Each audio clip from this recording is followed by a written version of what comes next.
Hi, my name's Martin and I'm an alcoholic. The doctor's opinion. We of Alcoholics Anonymous believe that the reader will be interested in the medical estimate of the plan of recovery described in this book.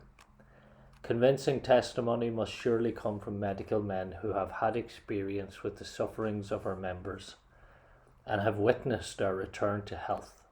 A well-known doctor, chief physician at a nationally prominent hospital specializing in alcoholic and drug addiction, gave Alcoholics Anonymous this letter. To whom it may concern, I have specialized in the treatment of alcoholism for many years. In late 1934, I attended a patient who, though he had been a competent businessman of good earning capacity, was an alcoholic of a type I had come to regard as hopeless. In the course of his third treatment, he acquired certain ideas concerning a possible means of recovery. As part of his rehabilitation, he commenced to present his conceptions to other alcoholics, impressing upon them that they must do likewise with still others. This has become the basis of a rapidly growing fellowship of these men and their families. This man and over 100 others appear to have recovered. I personally know scores of cases who were of the type with whom other methods had failed completely. These facts appear to be of extreme medical importance because of the extraordinary possibilities of rapid growth inherent in this group. They may mark a new epoch in the annals of alcoholism. These men may well have a remedy for thousands of such situations. You may rely absolutely on anything they say about themselves. Very truly yours, William D. Silkworth, MD. The physician who at our request gave us this letter has been kind enough to enlarge upon his views in another statement which follows. In this statement he confirms that we, who have suffered alcoholic torture, must believe that the body of the alcoholic is quite as abnormal as his mind. It did not satisfy us to be told that we could not control our drinking just because we were maladjusted to life, that we were in full flight from reality, or were outright mental defectives. These things were true to some extent, in fact to a considerable extent with some of us, but we are sure that our bodies were sickened as well. In our belief, any picture of the alcoholic which leaves out this physical factor is incomplete. The doctor's theory that we have an allergy to alcohol interests us. As laymen, our opinion as to its soundness may of course mean little. But as ex-problem drinkers, we can say that his explanation makes good sense. It explains many things for which we cannot otherwise account. Though we work out our solution on the spiritual as well as an altruistic plane, we favour hospitalization for the alcoholic who is very jittery or befogged. More often than not, it is imperative that a man's brain be cleared before he is approached, as he has then a better chance of understanding and accepting what we have to offer. The doctor writes, the subject presented in this book seems to me to be of paramount importance to those afflicted with alcoholic addiction. I say this after many years' experience as medical director of one of the oldest hospitals in the country treating alcoholic and drug addiction. There was therefore a sense of real satisfaction when I was asked to contribute a few words on a subject which is covered in such masterly detail in these pages. We doctors have realized for a long time that some form of moral psychology was of urgent importance to alcoholics, but its application presented difficulties beyond our conception. What with our ultra-modern standards, our scientific approach to everything, we are perhaps not well equipped to apply the powers of good that lie outside our synthetic knowledge.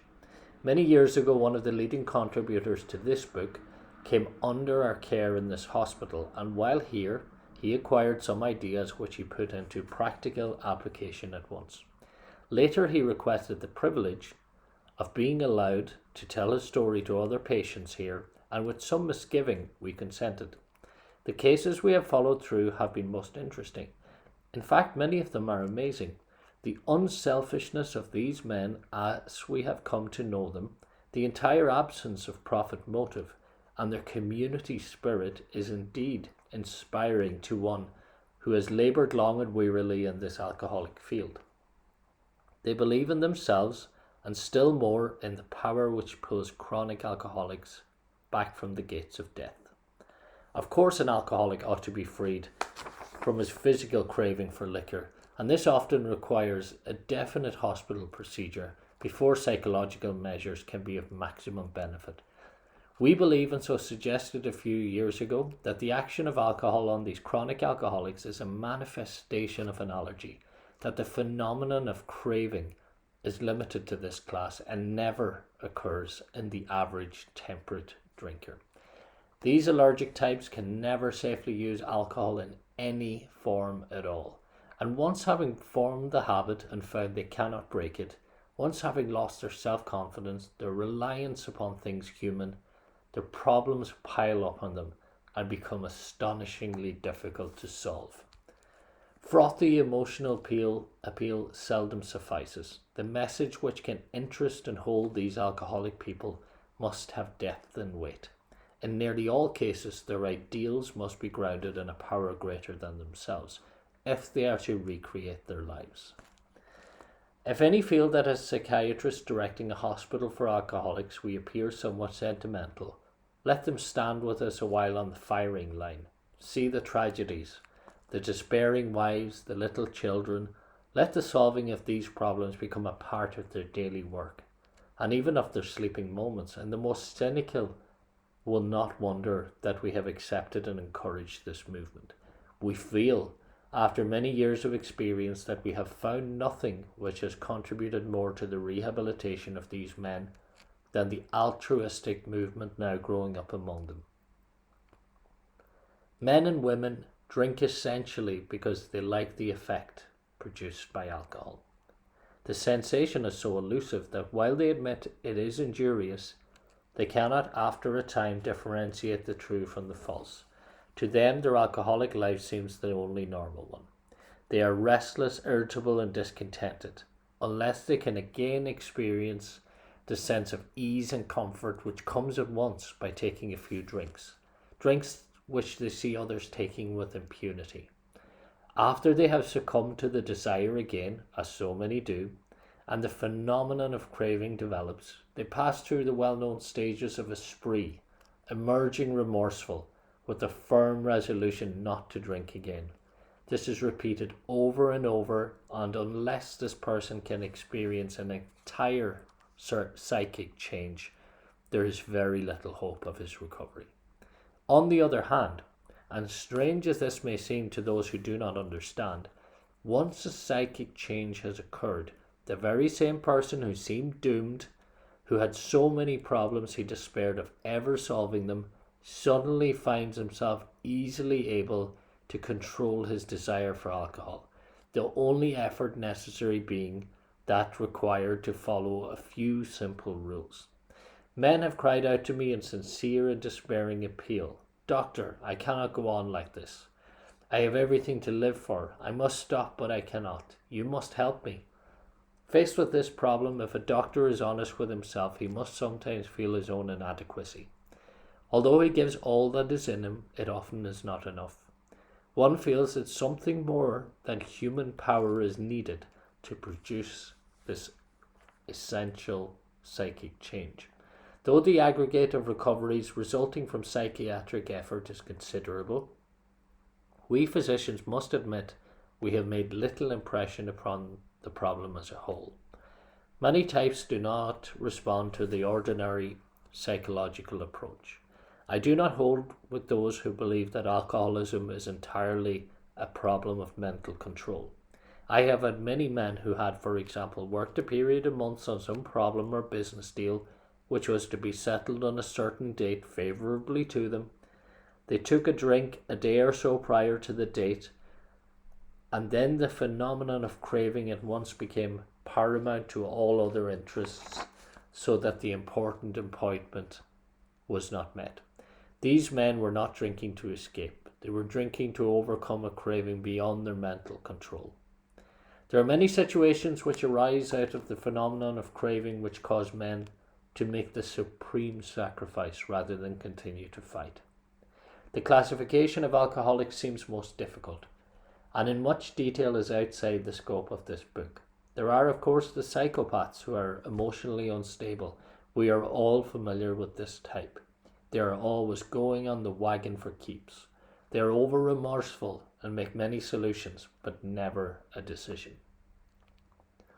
There is the type of man who is unwilling to admit that he cannot take a drink.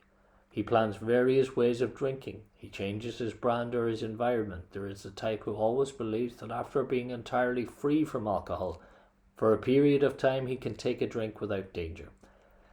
There is the manic depressive type who is perhaps the least understood by his friends and about whom a whole chapter could be written. Then there are the types entirely normal in every respect, except in the effect alcohol has upon them. They are often able, intelligent, friendly people. All these and many others have one symptom in common. They cannot start drinking without developing the phenomenon of craving. This phenomenon, as we have suggested, may be the manifestation of an allergy which differentiates these people and sets them apart as a distinct entity. It has never been, by any treatment with which we are familiar, permanently eradicated. The only relief we have to suggest is entire abstinence. This immediately precipitates us into a seething cauldron of debate. Much has been written pro and con, but among physicians the general opinion seems to be that most chronic alcoholics are doomed. What is the solution? Perhaps I can best answer this by relating one of my experiences. About 1 year prior to this experience, a man was brought in to be treated for chronic alcoholism. He had but partially recovered from a gastric hemorrhage and seemed to be a case of pathological mental deterioration. He had lost everything worthwhile in life and was only living, one might say, to drink. He frankly admitted and believed that for him there was no hope. Following the elimination of alcohol, there was found to be no permanent brain injury. He accepted the plan outlined in this book. 1 year later he called to see me and I experienced a very strange sensation. I knew the man by name and partly recognized his features, but there all resemblance ended. From a trembling, despairing, nervous wreck had emerged a man brimming over with self-reliance and contentment. I talked with him for some time, but was not able to bring myself to feel that I had known him before. To me he was a stranger, and so he left me. A long time has passed with no return to alcohol. When I need a mental uplift, I often think of another case brought in by a physician prominent in New York. The patient had made his own diagnosis and, deciding his situation hopeless, had hidden in a deserted barn, determined to die. He was rescued by a searching party and in desperate condition brought to me. Following his physical rehabilitation, he had a talk with me in which he frankly stated he thought the treatment a waste of effort, unless I could assure him, which no one ever had, that in the future he would have the willpower to resist the impulse to drink. His alcoholic problem was so complex and his depression so great that we felt his only hope would be through what we then called moral psychology, and we doubted if even that would have any effect. However, he did become sold on the ideas contained in this book. He has not had a drink for a great many years. I see him now and then, and he is as fine a specimen of manhood as one could wish to meet. I earnestly advise every alcoholic to read this book through, and though perhaps he came to scoff, he may remain to pray. William D. Silkworth, M.D.